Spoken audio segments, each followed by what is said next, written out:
This is part 2 of the Ashwood asylum.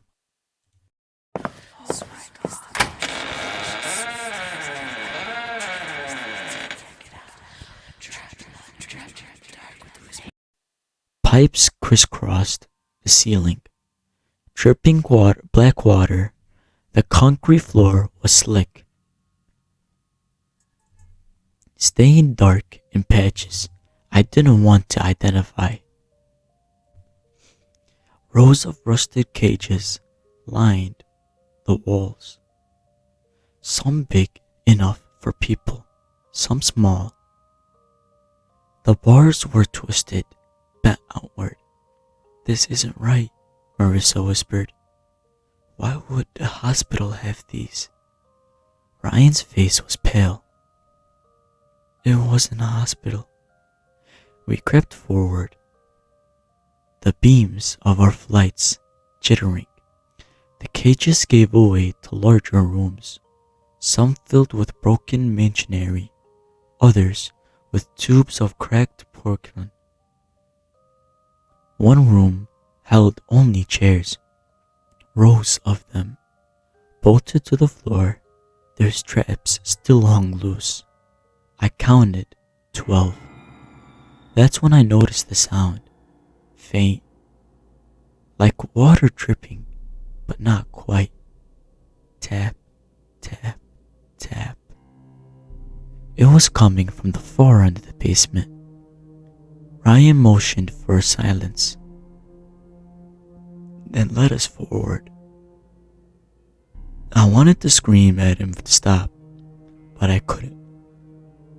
My legs carried me after him like I didn't have a choice.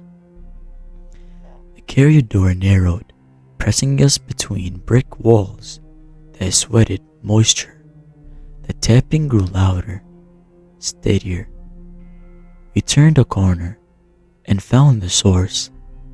At the end of the hall was a single bulb, swinging from a bare cord, its glow weak and sticky yellow.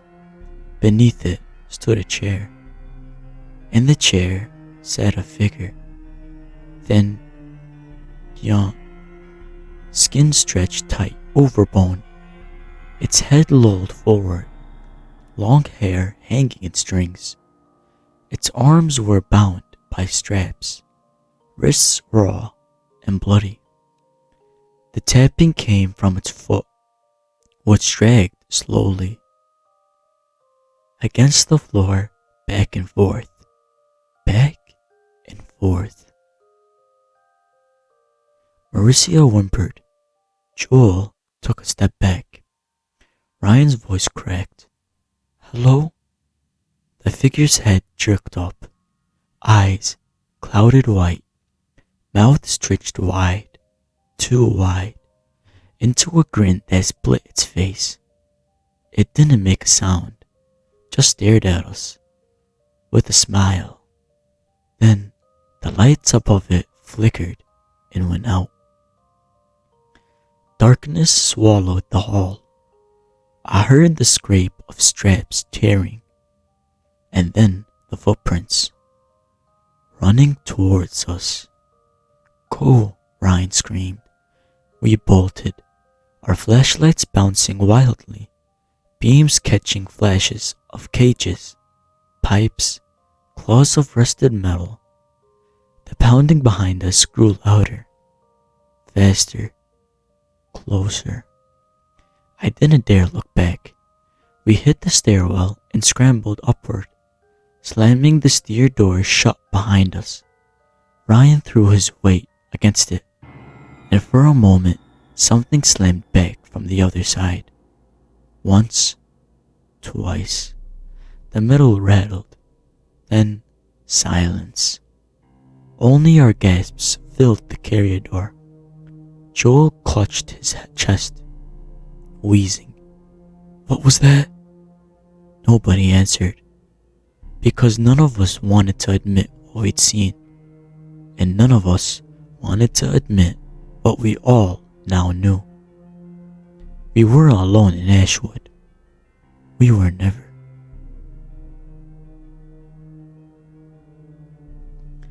We didn't stop running until our legs gave out. By the time we collapsed in the corridor above the basement, my lungs felt like fire. Marissa bent double, gasping. Joel pressed himself against the wall, whispering, "It touched the door. It touched the door." Ryan clenched his fists until his knuckles whitened. His face was pale, but his voice steady. "We can't go back down there again. Ever." "Then where the hell do we go?" I snapped. My nerves were shot. My flashlights, shaking in my hand, were lost already. The silence that followed was almost worse than the pounding in the basement had been. And then faintly, we heard it again. A laugh. Not from below, from ahead. We froze, every muscle seizing. The sound was light, broken, childlike. It echoed faintly through the halls, as if the walls themselves were carrying it. Marissa whimpered, "No, no kids. Please don't let there be kids here." But we were already moving, because standing still felt like death. The corridor wound on, our flashlights sweeping over endless doors. Most hung open, revealing rooms filled with shattered furniture, torn mattresses, peeling paint. But one stood out. It was bolted shut with a massive iron lock, chains crisscrossing the frame. The door itself was thicker than the other, reinforced with metal plates. Above it, a rusted sign hung crooked. Word D. Asylum. Joel muttered, "Why is it locked? Everything else is open." Ryan stepped closer, examining the chains, because whatever is in there wasn't supposed to get out. As if on cue, something scratched from inside. Long, slow drags across the wood. Nails. We all stumbled back. My skin pricked so hard it hurt. Marissa shook her head violently. Nope, not opening that. I don't care if we run here. We're not opening it." But the decision wasn't ours, because with a loud metallic clatter, the chains dropped, one by one, as though pulled from the inside. The padlock snapped open, clinking against the floor. The doors creaked, and slowly, too slowly, it swung wide. A wave of stench rolled out, foul and rotting.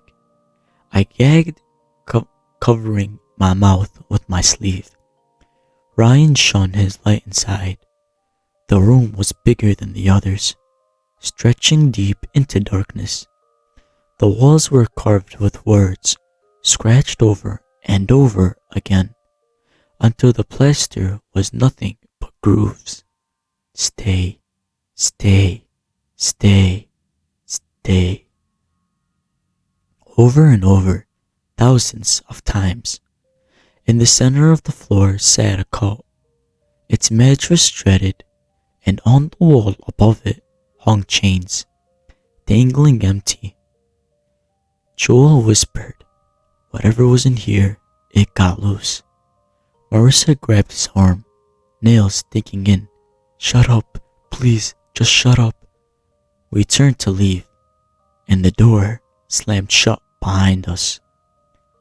The sound was deafening. I spun, yanking at the door handle. Locked from the outside. Panic rose like bile in my throat. No. It locked us in."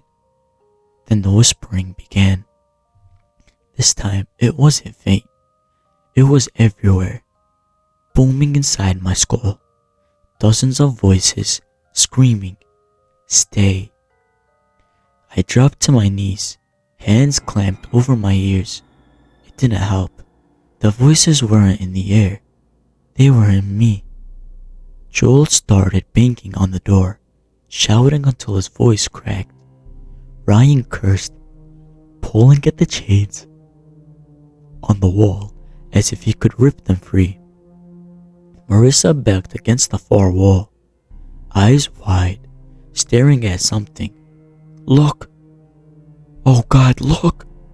We followed her gaze. At the far end of the room, in the shadows, a figure crouched. Pale, thin, its limbs too long, joints bent wrong, its head tilted at an angle, and it was smiling. Not moving, just smiling. The whispering grew louder. "Stay, stay, stay." The figure crawled forward on all fours, joints cracking with every movement. Ryan grabbed a piece of chain and swung it wildly. "Back off!" The thing didn't stop. Its grin only widened, mouth stretching impossibly until the corners split blood, dripping down its chain. Marissa screamed. The bulb overhead flickered violently, strobing in the room in flashes of light and shadows. Every time it blinked, the figure was closer, crawling faster. Ryan swung the chain again, this time connecting with its face. But instead of recoiling, it laughed. The same broken, childlike laugh we'd heard before. Joel lost it. He hurled himself at the door, slamming his shoulders into the wood. Once, twice, and on the third hit, the lock snapped. The door busted open, throwing him into the hall. "Go!" he screamed. We bolted, Marissa sobbing, Ryan dragging her by the wrist. My legs pumped, heart hammering. I didn't dare look back, but I felt it. The thing was following us. The whispering chased us through the halls, words tearing in my mind.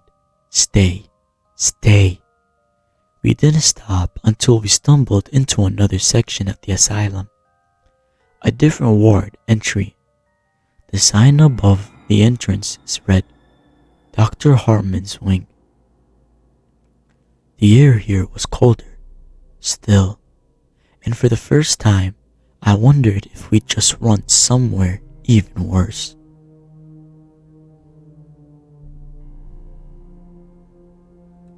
The sign creaked above us, rust flakes drifting down like dead skin. Dr. Hartman's wing. Marissa hugged herself, rocking slightly.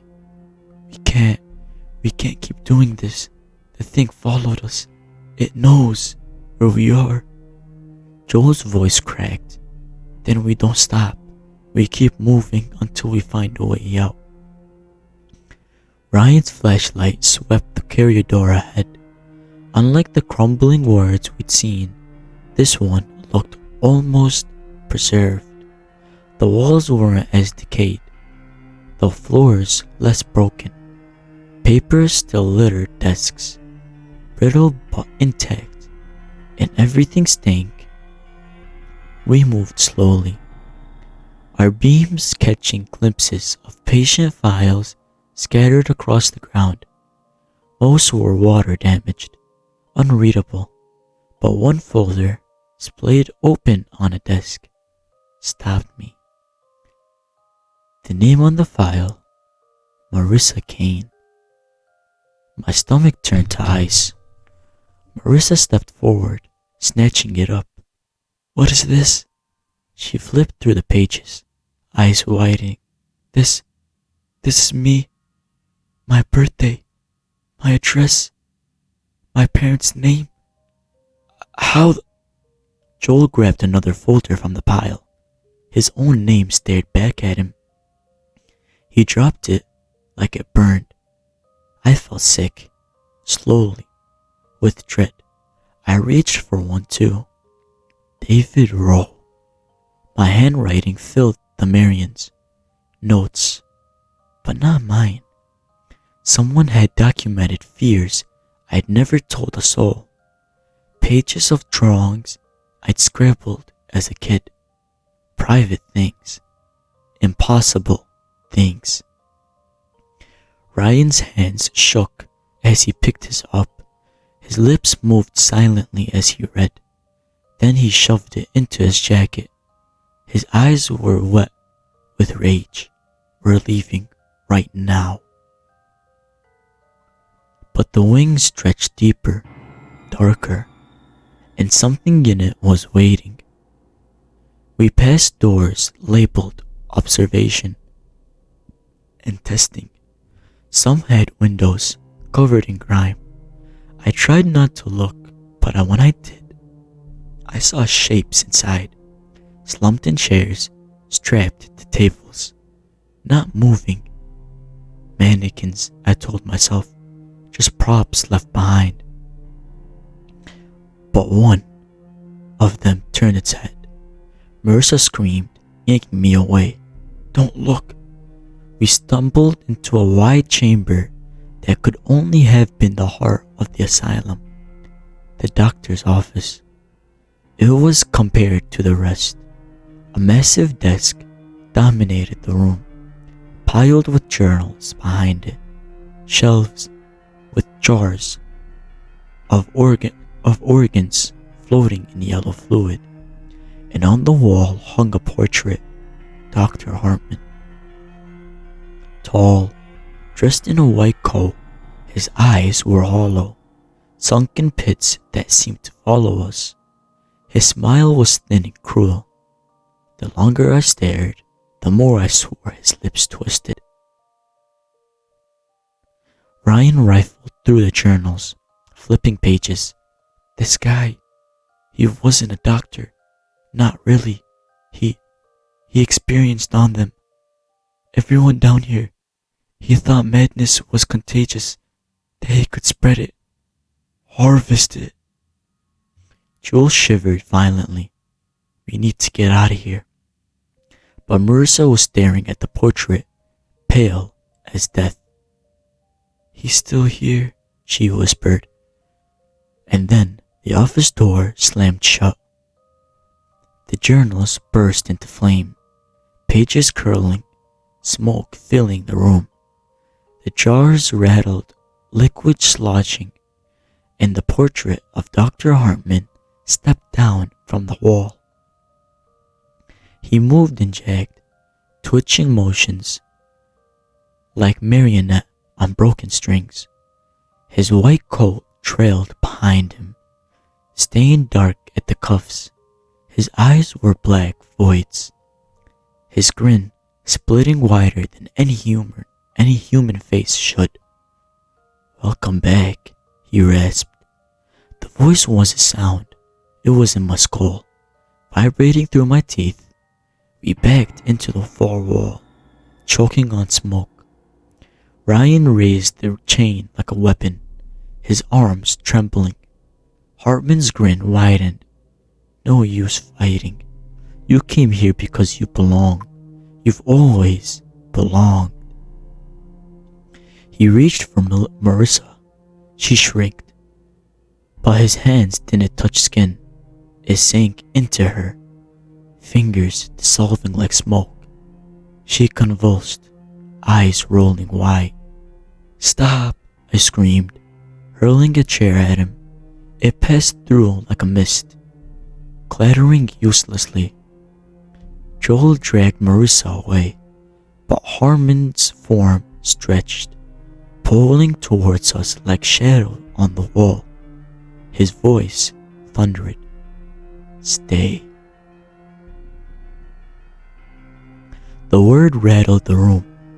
The flames guttered. The jars shattered, spilling their contents across the floor. The corpses we thought were mannequins outside the windows stood, their heads turned, mouth yawning wide. The door burst open. Ryan shoved us through, slamming it behind him. The hallway brightened with shadows, bodies lurching from every doorway. His hands reached for us, clutching. We ran blindly, the asylum twisting around us. Every hall led to another, every door slammed shut. Hartman's voice pierced us, booming from the walls inside our skulls. You are my patients now. I don't remember how long we ran. Minutes, hours, maybe forever. When we finally collapsed, gasping, we were in a ward none of us recognized. The door behind us sealed, shut, like it never existed. The sign above read, "The last patient." And I knew, with a clarity that froze my blood, that patient was us. The hallway was silent, too silent. After all the shrinking and pounding and whispering, the stillness felt wrong. My ears rang with the absence of noise, like I'd gone deaf. Joel's flashlight sputtered. The beam, weak. Marissa clung into his arm, shaking violently, her skin clampy. Ryan leaned against the wall, his chest heavying. His knuckles were bleeding from grasping the chain so tight. None of us spoke. None of us wanted to break the silence. Finally, Joel whispered, "The last patient? What does that mean?" The sign above the doorway was carved deeper than any others, cogged into the plaster with such force that the grooves seemed fresh. No one answered. We moved, because standing still felt like surrender. The ward stretched longer and narrow, lined with cells. Each one had a small window in the door. I made the mistake of looking into the first. A figure sat inside, strapped to a chair, their head snapped up as my light hit them. Eyes white, face bruised. They opened their mouth and screamed silently, no sound escaping.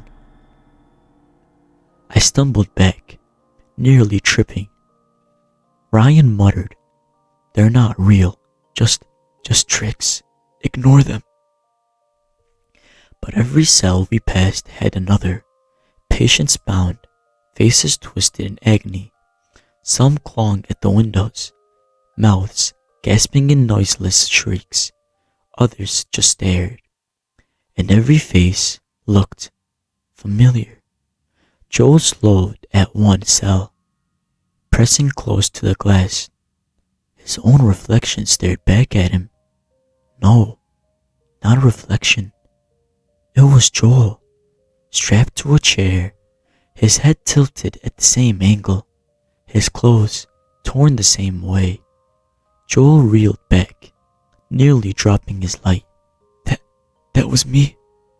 We dragged him onward, because the alternative was letting the word swallow us whole. At the far end stood a set of double doors, heavier than the rest. Above them, the last patient. The handles were ice cold. Ryan pushed first, then all of us together. With a groan, the doors swung wide. Inside was a surgical theater. Rows of seats rose around us, all filled. Patients sat in every chair, stare jackets binding them, heads twitching towards us imperfect. Their eyes glowed faintly in the dark. The stage blue was set, with a single chair under a spotlight. Leather straps waited, buckled open. Beside it stood a tray of instruments. And standing in the center of the stage, bathed in the sickly light, was Dr. Hartman. He was sharper now, more defined than before. No longer a flickering shadow, but something real. His hands gloved, his white coat, his grin fixed and terrible. "Welcome," he said softly. "You've come so far." Marissa collapsed to her knees, sobbing. Joel clutched her shoulders. His own face blinked with terror. Ryan stepped forward, chain swinging. "We're not your patients," he snarled. "We're leaving." Hartman tilted his head. "You've already tried to leave. How many times now?" "The word always brings you back. There is no leaving." He gestured toward the chair. "There is only treatment." The audience of bound patients began to clap. Slow, a hollow skin crawling sound. Ryan roared and charged, swinging the chain. It passed through Hartman's body like mist, then snapped tight, wrapped around Ryan's throat, his own weapon turned against him. Ryan gagged, clawing at the chain as Hartman tugged it like a flash, dragging him towards the door. I lunged forward, dragging Ryan's arms, pulling back with everything I had. Joel joined, screaming, Marissa wailing. Together, we tore Ryan free. Collapsing in a heap, Hartman's grin flared just slightly, and I realized he wasn't all-powerful. He was bound to his place, to its rules, maybe even afraid. "Don't let him separate us," I gasped. "That's how he wins."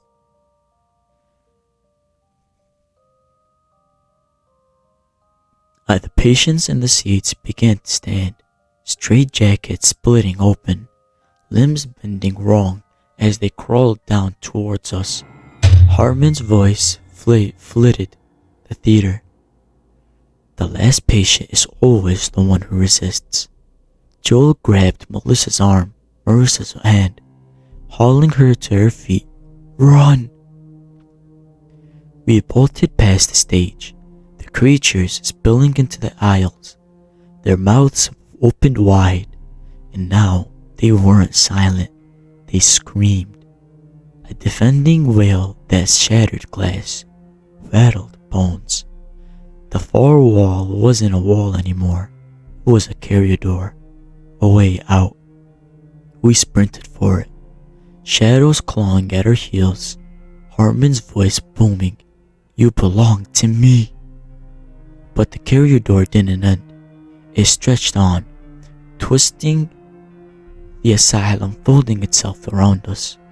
My lungs burned, my vision blurred, and then light.